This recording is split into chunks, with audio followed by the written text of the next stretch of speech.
Hello po mga kaingat, kamusta po kayo?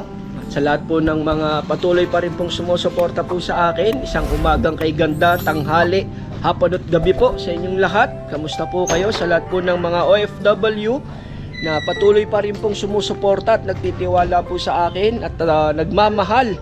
Maraming salamat po at nandyan pa rin po kayo at hindi bumibitaw. So for today's vlog mga kaingat ay pupunta po kami ni Mary ulit sa PGH. Ngayon po kasi ang schedule niya ng pang 8 chemo.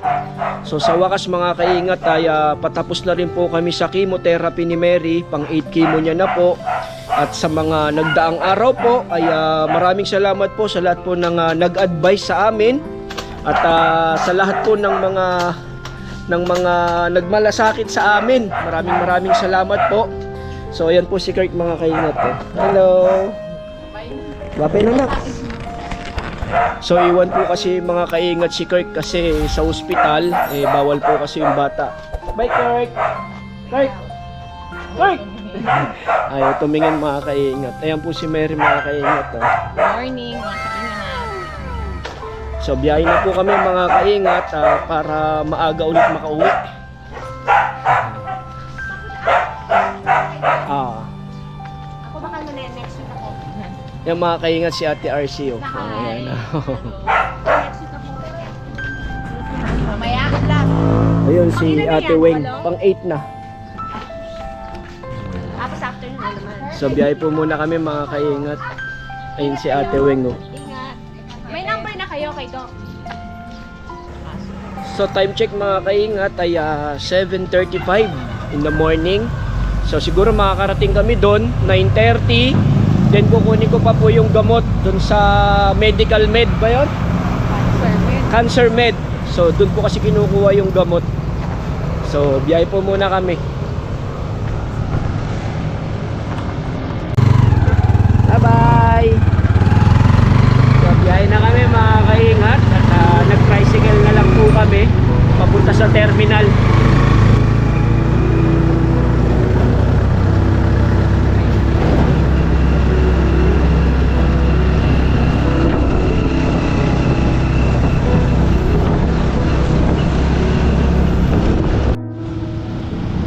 So mga kaingat, dito na kami sa terminal.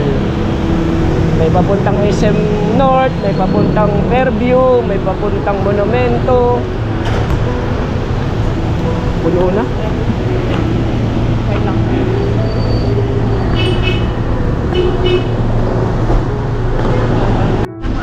Pares ako. So mga kaingat, nandito na po kami sa loob ng SUV. Kulang pa po kami ng 3 para makaalis na po kami rito sa terminal. So konti na lang at alis na kami. Ayan po. So mga kaingat, nakababa na kami ng Monumento MLRT.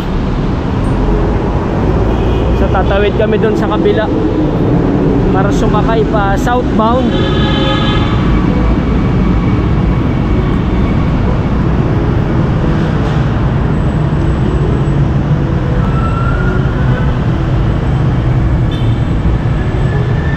Tawid muna kami.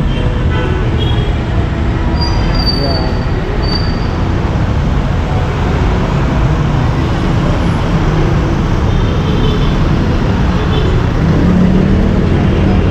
Tara na.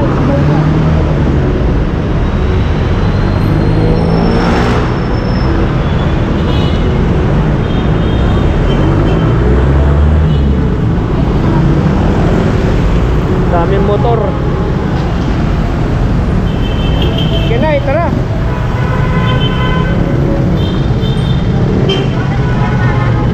Thank you.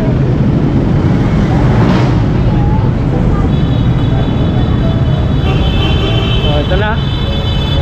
Terminal ng LRT, sobra ingay. Ang ingay-ingay.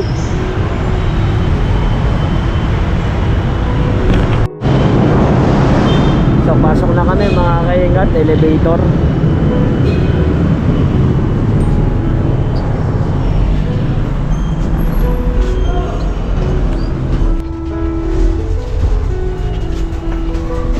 Okay, pila na.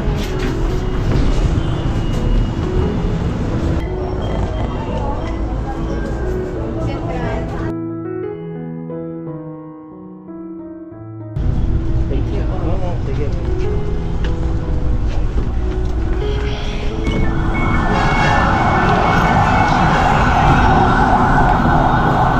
So mga kaingat, bumaba na po kami ulit ng Pedro Hill para bumaba na sa Walimed.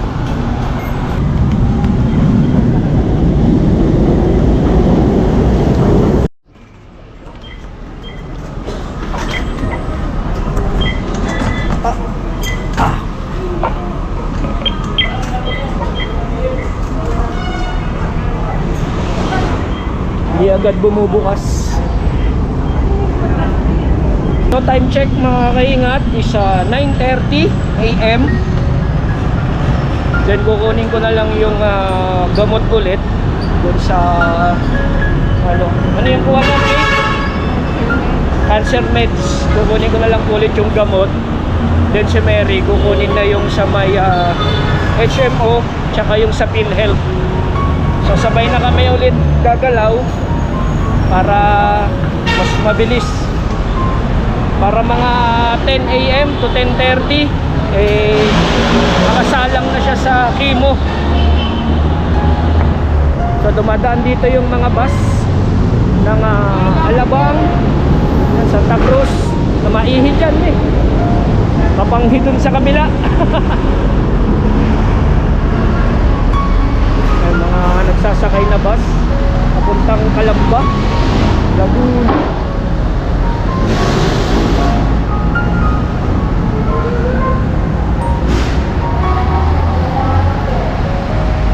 So sana mga kaingat, last na yung punta namin dito. Dahil pang 8 chemo na namin mga kaingat. Tapos na. So depende kay Doc kung ano yung i-advise sa amin. Mamaya after chemo pupunta kami sa kanya. Graduate na din. Pero after nito magpapa-PET scan para ma-monitor kung anong tawag doon yung gamot? Ay kung responsive. Nag-response yung gamot sa katawan. Kung meron pang kumalat. Tsaka kung meron pang nag-spread na cancer cell. Pero sana wala na. So update namin kayo mga kaingat pag nasa loob na kami. Pero kukuha ko ng gamot, ihatid ko lang muna siya sa loob. Kasi tatawid ako dun sa kabila. Doon kabila pa. So dito na kami sa entrance mga kaingat.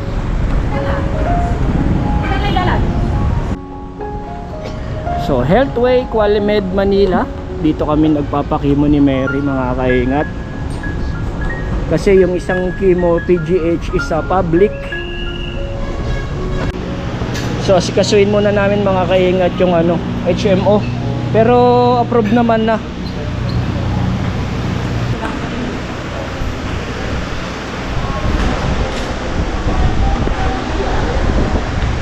Yan, shout out kay Miss Clarissa. Siya yung nag-aayos ng mga HMO.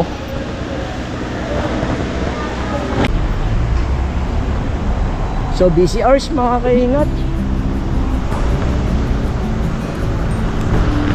Masyadong maraming tao sa lansangan. Malapit lang naman, dalawang kanto lang mga kaingat.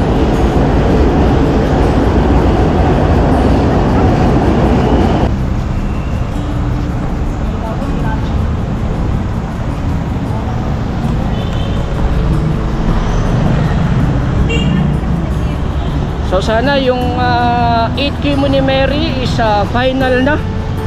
At sana pagdating sa PET scan maging clear na para mag-maintenance na lang kami ni Mary. So update ko kayo mga kaingat kung ano yung mga next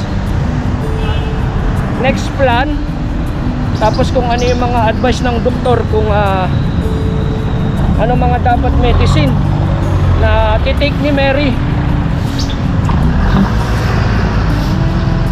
PET scan, panibago na naman yon. Kailangan trabahuhin ko yon through guarantee letter. Siguro try kong pumunta sa mga senator or sa mga congressman. Sa tingin ko naman makakahingi naman ako ng tulong doon. Basta ipaprocess ko lang yung lahat ng documents para maging clear. Kasi mahirap kasi lumapit sa mga local government, sa mga senator, congress, sa mga mayor kung hindi naman din kompleto yung mga documents mo. Kasi pinapasa rin nila rin yun eh.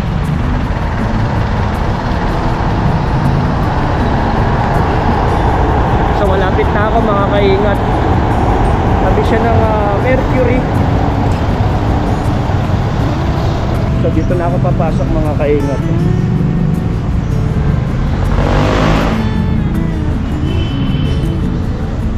Yun. So kunin ko na mga kaingat.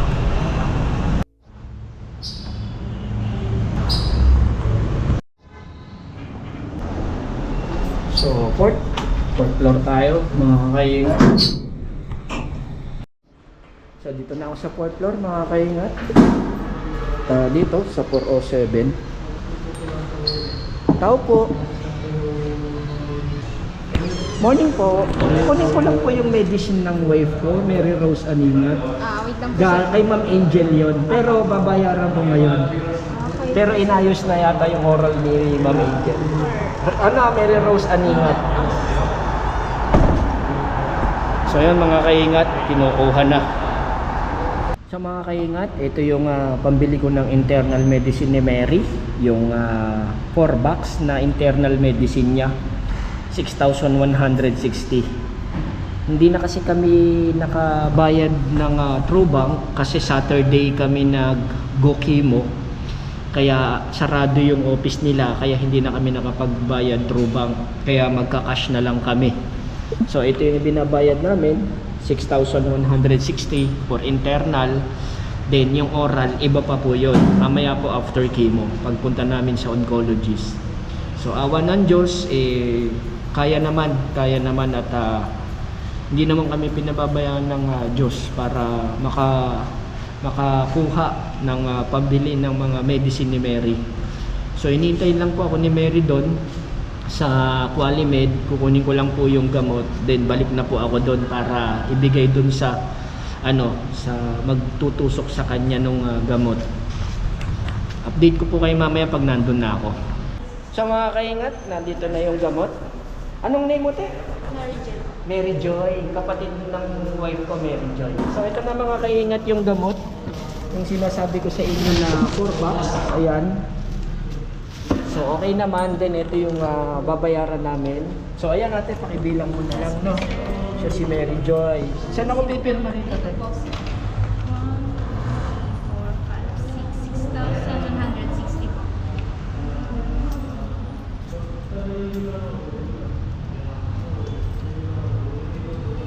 Okay, anong date ngayon te? Ano po, 6, 10? 10, 24. Okay. Okay na mga kaingat. Fade na. At babalik na rin po ako sa Healthway Qualimed. Thank you Ma'am Mary Joy. Po, ingat po. Okay, thank you din po. So, balik na tayo mga kaingat sa Healthway Qualimed para ibigay na to. So mga kaingat, balik na ako sa Healthway Qualimed. Mga 2 kanto lang ang layo rito. So dala ko na rin yung gamot. Siguro mga 10:30 masasalang si Mary, then 2 hours, 10:30, 11, 12:30 mga tapos na po yun mga kaingat. Kasi kung sasama pa ako sa kanya at kukunin to, sabihin nating 30 minutes delay. So kaya naghati na kami ng pag-aayos. Siya sa documents, pero kukunin niya na lang naman lahat, tsaka pipirmahan.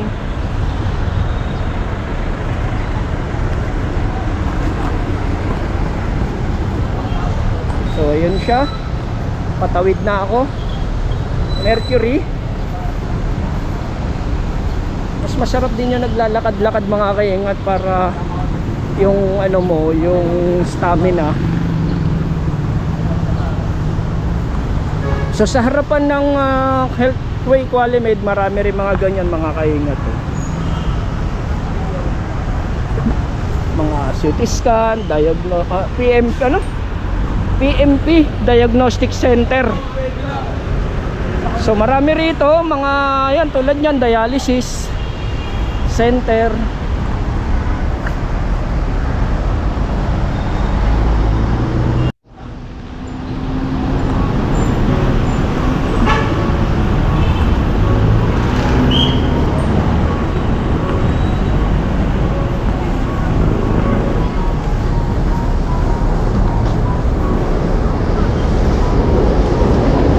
So pasok na ako ulit mga kaingat.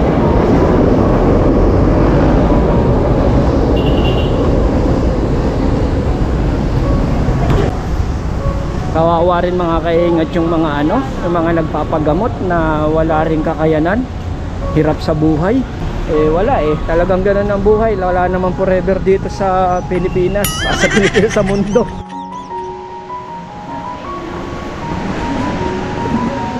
So akyat tayo ng second floor mga kaingat. Kung tapos na si Mary, second floor. Pero kung hindi, third floor.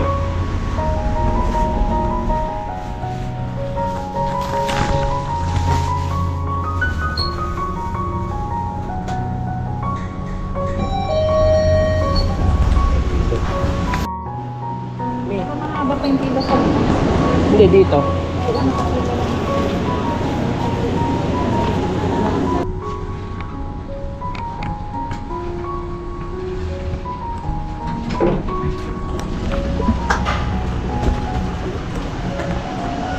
PhilHealth. So okay na mga kaingat, babalik ko na lang yung charge slip para mamaya galing dun sa pinag-chemo ni Mary.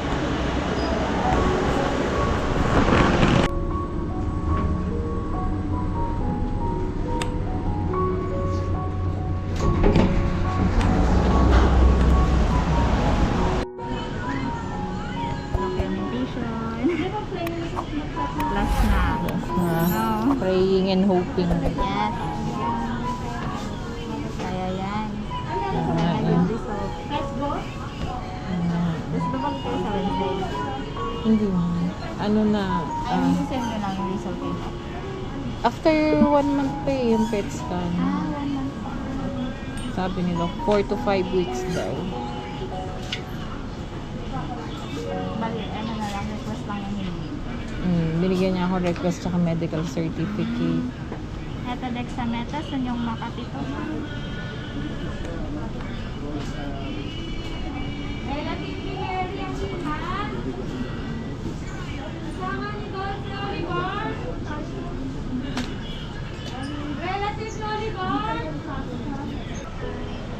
Good afternoon mga kaingat. Ito, nakasalang ulit ako sa chemo. Bali pang 8 ko na ngayon. Last na. And after nito, after a month, PET scan na. Nakakuha na ako ng request kay doc. Kaya dito na ako kasi maya maya wala na si doc baka mamaya after ko ng chemo hindi ko na siya maabutan, hindi ako makahingi ng request tsaka medical certificate for PET scan. So this will be my last and hoping na sana wala na makita para monitoring na ako. And siya nakadalawang tusok sa akin kasi yung ugat ko masyadong maninipis kaya hindi nakuha sa isang tusok. Naisa lang ako ng 12:15, matatapos ako ng 2:15. So kanina pa kami dito 9:30, sobrang dami nang nagkikimo pero awa ng Diyos nakasalang na. By 2:15 tapos na ako, so expect ko na yun na rush hour kami makakauwi kasi malayo pa kami dito. So balikan ko kayo ulit mga kaingat kapag malapit na akong matapos.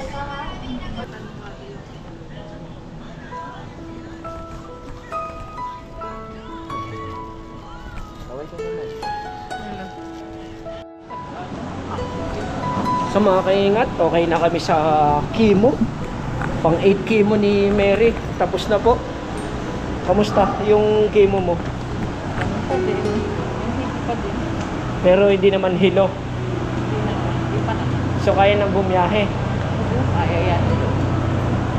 So mga kaingat, natapos kami ng 2:30 at alas 3. Meron ng SUV FX kaya biyahe na kami mga kaingat. Update namin kayo pag nasa biyahe na kami.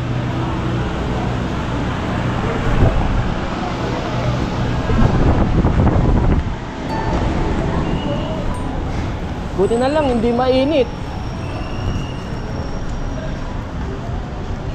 Kainin mo na yan. Maayos naman yung chemo rito mga kaingat. Ako na nagsasabi sa inyo, pang 8 times na namin. Pero clear lahat. Basta nasa tamang ano lang, nasa tamang, anong tawag doon, Mi? Proseso. Nasa tamang proseso lang yung mga old documents. Wala kayong poproblemahin.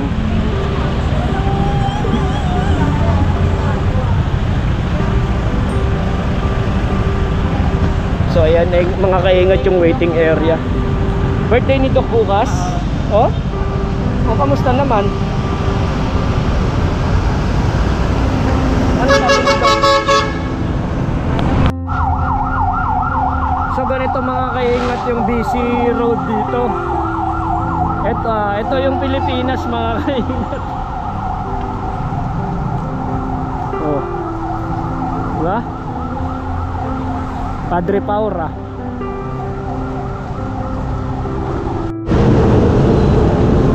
So mga kaingat, naglalakad na kami ulit going to LRT para makauwi na ulit. Ayan yung LRT mga kaingat.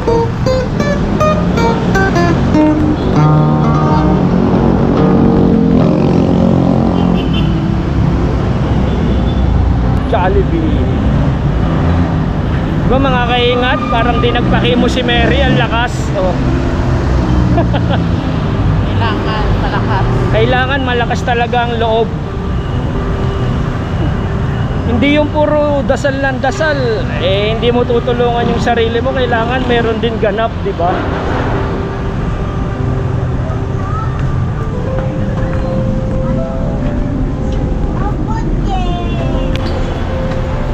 Ito na kami ulit sa Pedro Hill LRT Station.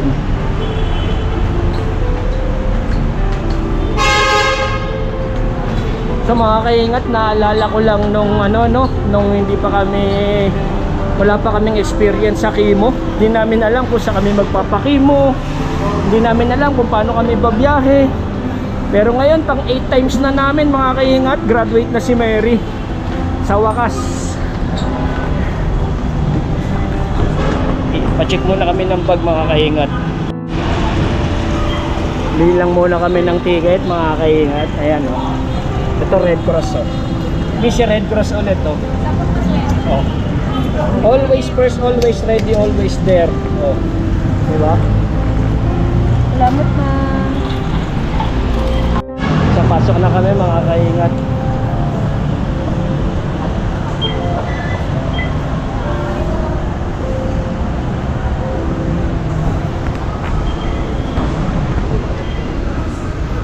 Wala pang LRT.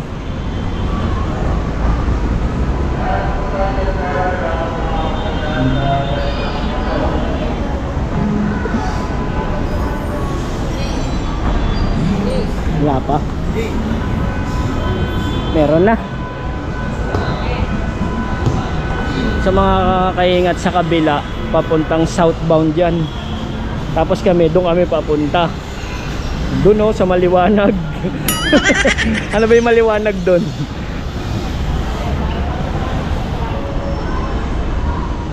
Isa lang ibig sabihin yan, pag pumunta ka sa maliwanag, yun na yun. Huwag ka pupunta sa maliwanag, kailangan doon ka sa padilim.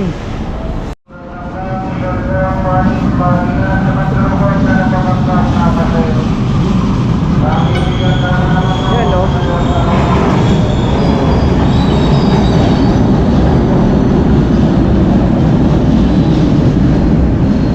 Dami na din pasahero ha. Puno na.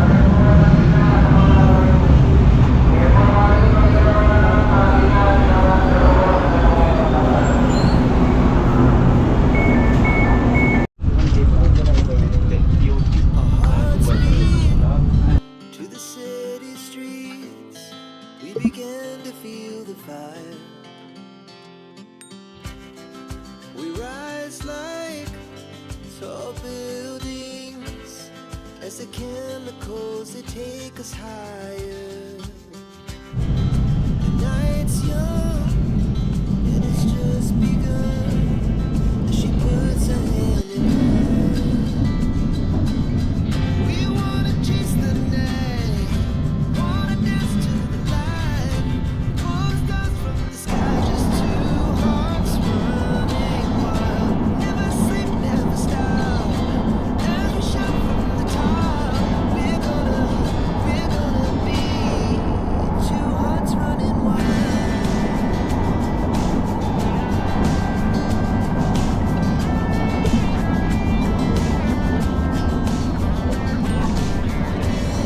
Now the morning is the afternoon. So baba na kami ulit mga kaingat sa Monumento. Yan na ulit oh.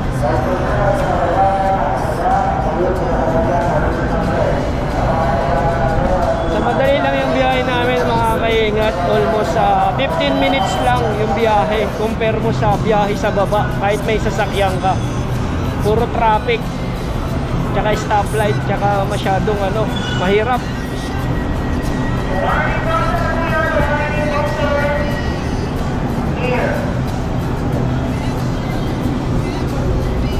Doon, sa dulo.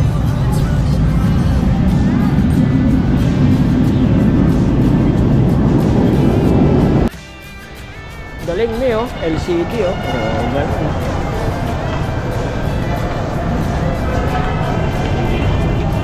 SM Monumento na mga kaingat. Tapos paglabas namin dito ulit, SUV na.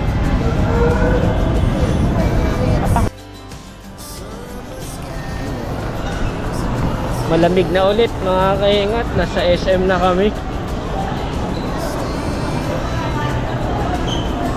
So iba yung request ng mga Junakis.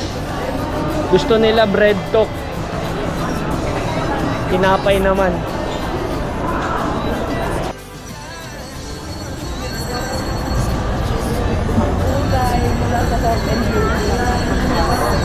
Ano yan? Health option? Healthy option.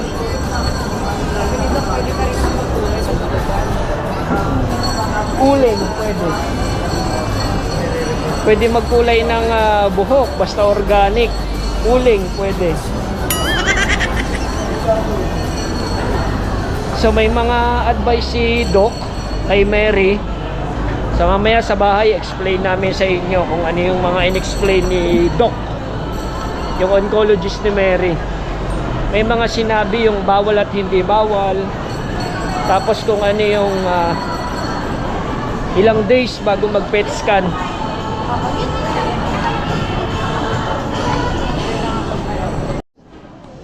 So mga kaingat, nakabili na kami ng gamot. Ayan, bread talk naman. Bread talk. So bili kami ng pasalubong sa mga bata. Ayun yung gusto nila oh. Di ba? Hindi. Ito. Yan, sarap. Ito rin sarap mga kaingat.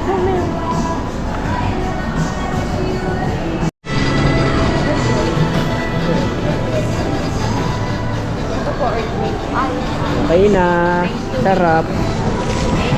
Sige po. Okay na mga kaingat. At uwi na kami. Baka abutan pa kami ng ulan. Ihi kami. May CR oh. Sa taas pa CR. Sa taas ba?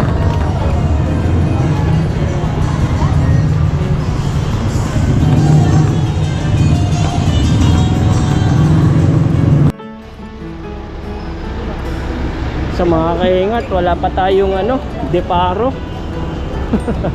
Waiting tayo ulit pero okay lang.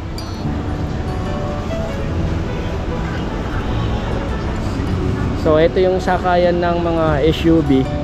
Yan kasi mga kaingat, papuntang Novaliches Bayan yan. Tapos yung sa amin dito, papuntang Deparo. Mismong doon na sa kanto namin bababa. So upo muna si Mary mga kaingat.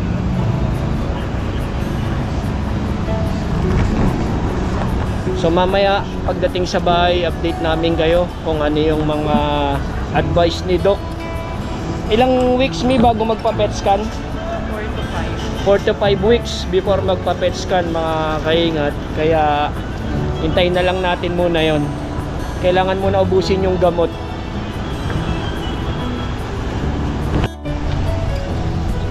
So dito na kami mga kaingat. Almost 2 hours kaming bumiyahe. 2:30 kami natapos, then 4:30 dito na kami. Tama lang. Hindi pa rush hour. Ang ganda na mga kaingat oh. Puting-puti, sementado. Yan. Nandiyan na si nanay sa labas. So 2 hours. Tulog pa si Carmen. Tulog pa. Kape na kayo. Kape na kayo. Ang dami.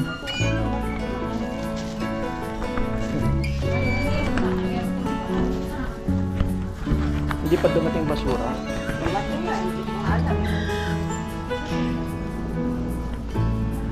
So pakainin ko muna yung mga manok ulit. Ayan yung tira.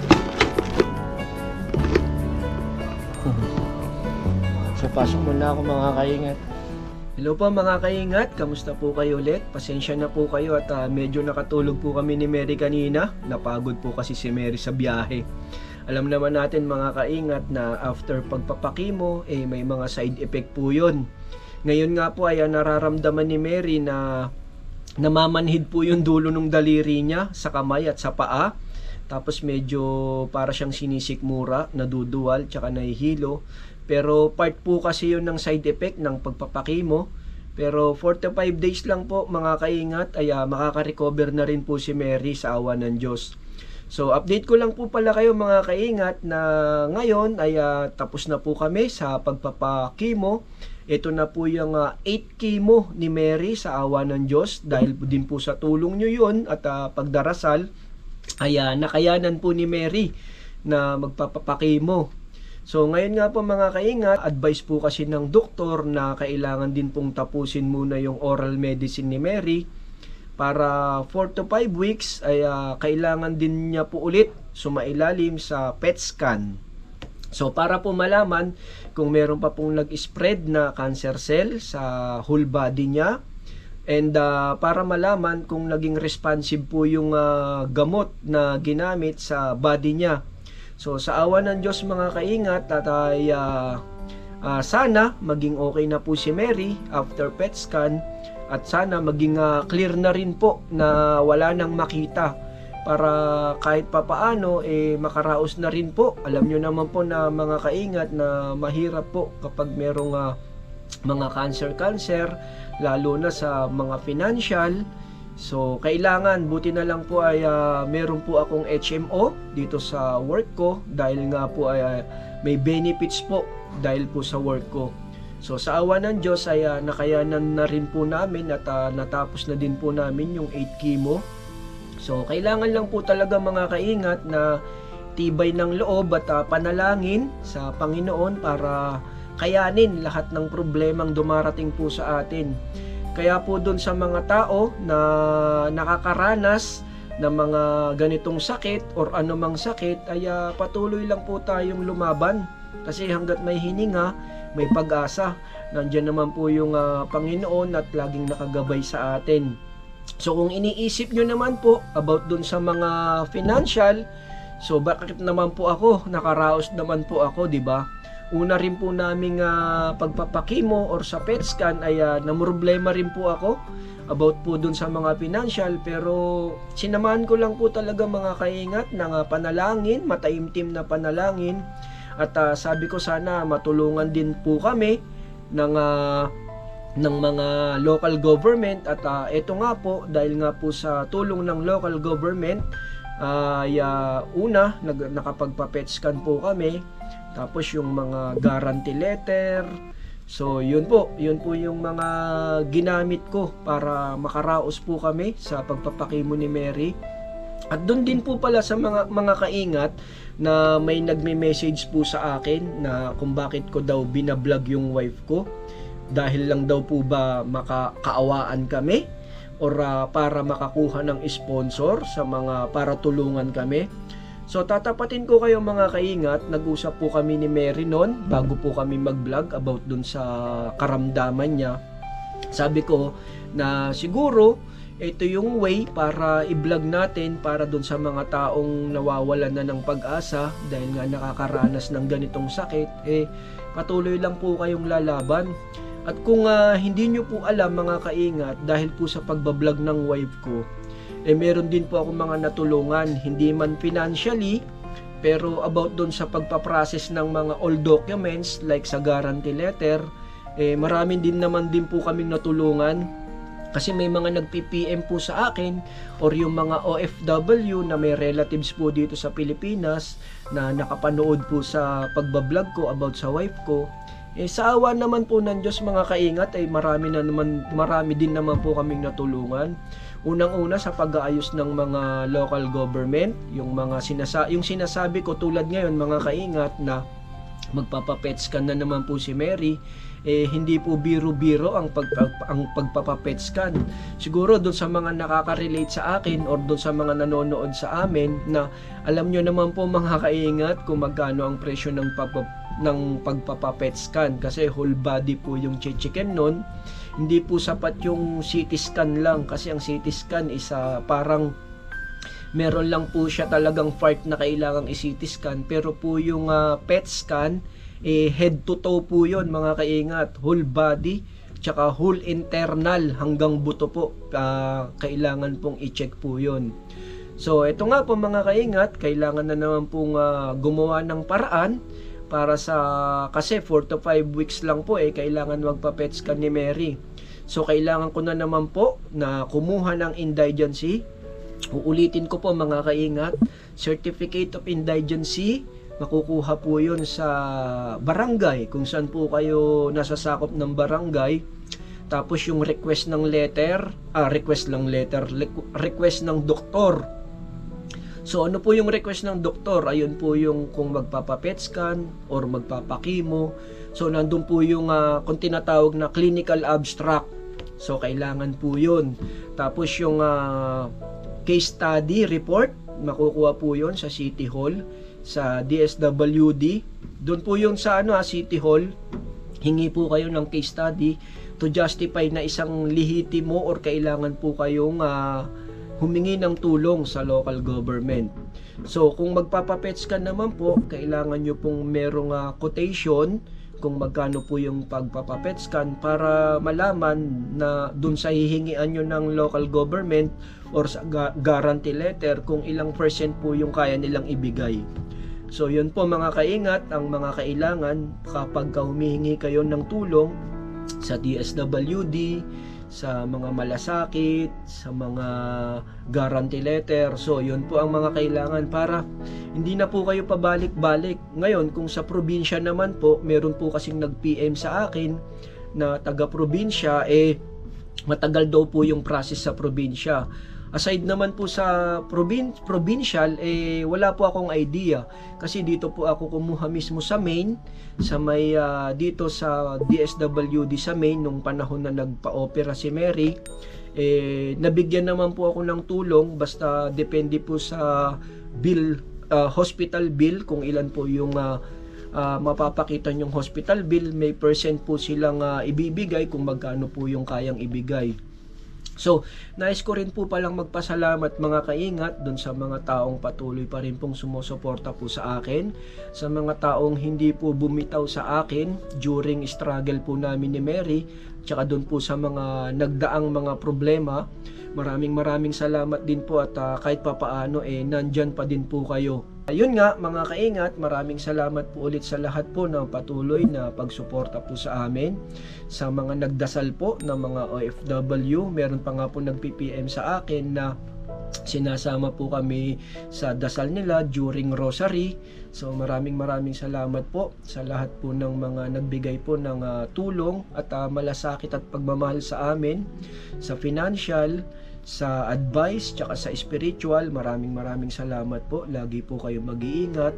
At alam nyo naman po sa sarili nyo na yung pagtulong nyo po sa akin, alam ko po na napakita ko po sa inyo na worth it po yung itinulong nyo po sa amin. Nakita nyo po kung saan namin ginamit at alam nyo naman po na sa pagpapakimo hindi po biro-biro. Kaya maraming salamat po sa lahat po ng nagpaabot ng tulong at bahala na po muna si God magbalik sa inyo.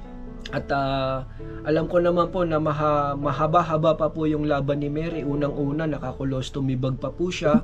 So kung maging okay na po yung PET scan ni Mary ay magiging maintenance na lang po at kung papalarin pwede na namin ipabalik yung sa colostomy niya kasi alam naman po natin naka-colostomy bag si Mary at isa pa po yun sa matinding financial namin. So kung maging okay na po pwede na pong ipabalik yung intestine niya para po isara na po yung sa colostomy niya. So awa ng Diyos mga kaingat at nakakaraos kami paunti-unti. Kung iisipin nyo nung nagumpisa kami ay mahirap para sa amin.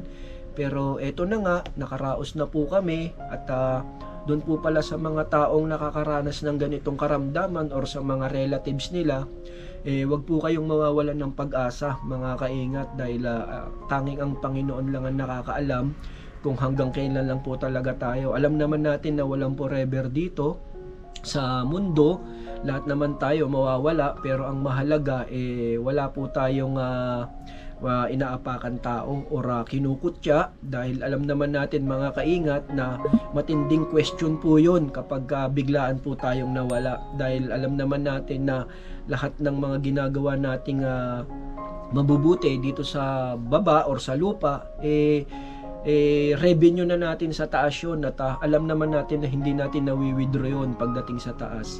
Nagpapasalamat din po pala ako sa pamilya namin ni Mary, sa parents niya, sa nanay ko. Maraming salamat at lagi po kayong nakagabay sa amin, lalong-lalo na po yung mga kapatid ko na kahit papaano hindi nawawala sa tabi namin, nagbibigay pa rin po ng tulong pinansyal sa amin sa abot ng makakaya at maraming salamat.